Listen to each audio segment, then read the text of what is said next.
Today we are going to discuss communicative language teaching (CLT) and its criticism. Communicative language teaching (CLT) approach has emerged from Creshawn and Tyrrell's natural approach. We have already discussed the natural approach, whereby we saw that this approach refers to acquiring of language through your exposure and interaction with people around you. It's a natural way of acquiring language where the learner picks up clues and words and vocabularies which is being spoken around him or her. It draws on the basis of Creshawn input hypothesis and communicative competence. So idea is to have the input from the external factors, and based on that input you develop communicative competency, how you can communicate appropriately in a given situation. It gained popularity in 1980s, but it is still considered to be the most effective approach in the language classroom, as language is a process of communication. Therefore, this particular approach is considered highly effective in terms of developing language communication skills. CLT is based on theory that the primary function of language use is communication. So that's the primary function of language, that it is used for the purpose of communication. The main objective of this approach is to enable learners to develop communicative competence. That is what Himes also believe, and that can be achieved with the help of real life situations that necessitate communication. So it's the real life situation that is the focal of the procedure which is to be adopted in terms of developing the communicative competency of the learners. As language is to be used in the real life situation, therefore the integration of the real life situation is of paramount importance here. Communicative competence is defined as the ability to interpret and enact appropriate social behavior. So communicative competency is defined as the ability to interpret and present or represent appropriate social behavior. And it also requires the active involvement of the learner in the production of the target language. So therefore you see two things: the ability to interpret and enact, and the involvement of the learner in the production of the language. According to these researchers, CLT is not related to one particular theory or method, since it's a vast domain. It talks about cultures, it talks about strategies, it talks about personal and social factors. Therefore, there's no specific theory or method, one theory or method. Rather, it encompasses a vast domain and consists of methodological principles. Doughty and Long proposed that.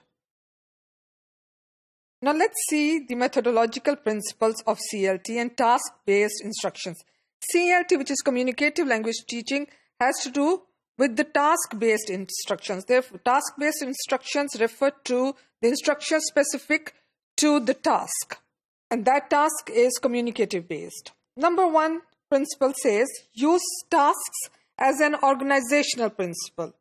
Now, with the emphasis on CLT methodologies where the focus is shifted from grammar to communication, the question or the problem arises that how to organize a syllabus. Now, this particular principle says that we need to come up a syllabus which should incorporate language use as the driving force for language development. Second is promote learning by doing. Communicative approach requires learners to be the active participant, and the task is to be conducted and carried out by the learners themselves. Input needs to be rich. As native speaker, we acquire language in the form of chunks and other useful information that is being spoken or that we are exposed to all the time. That is what we call rich input. This is somehow difficult when we are acquiring the second language, but the teacher should be able to provide the rich input in the form of as much content of the target language as possible, to come up or to develop the competency, communicative competency, or the ability to use it meaningfully in a given situation. Input needs to be meaningful, comprehensible, and elaborated. It should be able to convey the meaning. It should be easily understood. It should be elaborated. It should not leave anything in ambiguity. It should be thorough. Fifth principle says promote cooperative and collaborative learning. The second language learner is believed that second language learners develop the language competency more effectively when they work together in team with cooperation and collaborative tasks. Focus on form, although is considered that is the grammatical forms which are focus of attention, but in this principle, the form should be able to help the learner to come up with the meaningful expression. So it's the integration of form and meaning that is emphasized in communicative language teaching approach. Provide error corrective feedback. Positive feedback and negative feedback, as we have already discussed, play a crucial role in the development of any skill.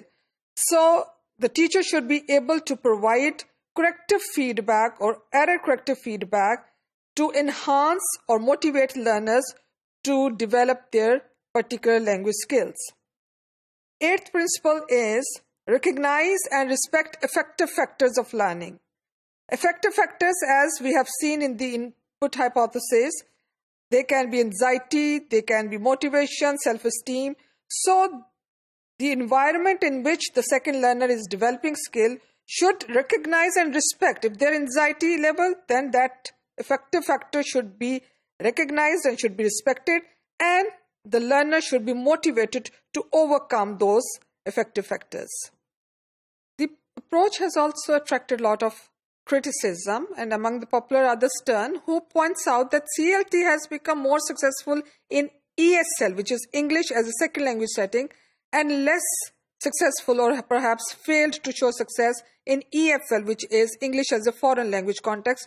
Reason being that in ESL, it is the real need of the learner to use it, and sometimes it is being tutored by the native language teacher. As for English as a foreign, the input is very low, limited classroom activities and very insufficient lecture hours given to that. So due to lesser input, it is considered as less successful. Some CLT proponents also, such as Littlewood, propose that this is basically an umbrella term. There's nothing new in this. It takes into account all the previous approaches that have been practiced. So there's nothing new about it. Then there is another researcher, Kumara Vadavilu, who considers that it is very doubtful that CLT can promote authentic communication, as there is a lack of evidence that classroom integration or interaction is generally communicative. Also the fact that since the focus is on the authenticity of material, again, authenticity does not equal to appropriateness or the relevancy of the pedagogical relevance in that case. Most researchers believe that cultural differences can obstruct, and cultural differences in the form of teachers' perception, which vary in the Western and Eastern cultures, they can affect the process. CLT approach lacks balance between the functional aspect of language and formal. So functional aspect have certain demands, and therefore the formal structure has to fulfill those demands, but there is a lack of balance that needs to be taken care of. Functional notional syllabus of CLT is very demanding on the part of learner, because functional refers to the specific purpose of the language and notion is the context. So in terms of developing communicative competency, these two areas pose a lot of challenges to the learner. Teachers sometimes feel overburdened to cater to the needs and interest of the learner. Since communicative language teaching refers to learner-centeredness, therefore it poses a great challenge, and teachers feel overburdened to cater to their needs and interests. To conclude, the communicative language teaching is an approach to the teachings of second and foreign language with emphasis on communication as both the means and the goal of language learning. In spite of all criticism, CLT is still considered to be the effective approach to make the language learning highly interactive and meaningful process.